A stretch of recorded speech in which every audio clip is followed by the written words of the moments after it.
দরকার হলে একা থাকুন, তবু এই 4 ধরনের মানুষের সাথে সম্পর্ক রাখবেন না। নাম্বার 1, যারা আপনার সাথে একবার বেঈমানি করেছে, যে আপনার সাথে বেঈমানি করেছে তার সাথে কখনোই কোনো সম্পর্ক রাখবেন না। যদি আপনি পুনরায় আবার সেই মানুষের সাথে সম্পর্ক রাখেন, তুমি আমার দেহটাও খুঁজে পাইবা না। ওই মানুষটি আবারও আপনার সাথে বেঈমানি করবে। নাম্বার 2, যারা সুবিধাবাদী লোক এবং আপনাকে ব্যবহার করে, যে মানুষগুলো সুবিধাবাদী লোক এবং আপনাকে ব্যবহার করে, সেই মানুষগুলোর থেকে সবসময় 100 দূরে থাকবেন। সেই মানুষের সাথে কখনোই সম্পর্ক করবেন না। নাম্বার 3, উপকার করলে যারা কৃতজ্ঞতা প্রকাশ করে না, সেই মানুষের সাথে কখনোই সম্পর্ক রাখবেন না। দরকার হলে একা থাকবেন, তবু এই ধরনের মানুষের সাথে সম্পর্ক রাখবেন না। নাম্বার 4, যারা আপনার আমানতের খেয়ানত করে, আপনি কোন একটা মানুষের কাছে কোন একটা কথা বলেছেন, সেটা হলো সেই মানুষের আমানত। এই আমানত যদি সে ভঙ্গ করে, তাহলে সেই মানুষের সাথে কখনোই সম্পর্ক রাখবেন না। দরকার হলে একা থাকুন, তো এই ধরনের মানুষের সাথে সম্পর্ক রাখবেন না।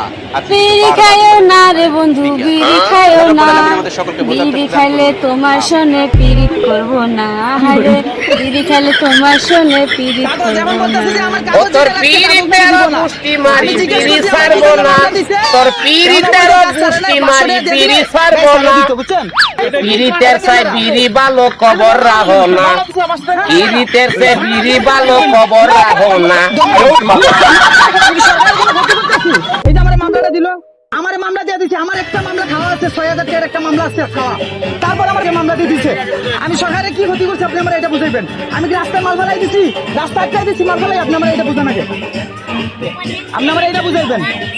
ক্যামেরা করবেন না স্যার, না না না ক্যামেরা করবে কেন? হ্যাঁ বলেন, আপনি ক্যামেরা করবেন কেন? আপনি ক্যামেরা করবেন কেন আমার? বলেন স্যার। আচ্ছা সমস্যা নাই, ওকে কোনো ক্ষতি করছি আমি কেমন করবো স্যার? আমার ক্যামেরা আছে, আমি কেমন করবো? এটা ক্যামেরা, তুমি তোমার কাজ করো, এটা চেক করো, এটা আমার ক্যামেরা।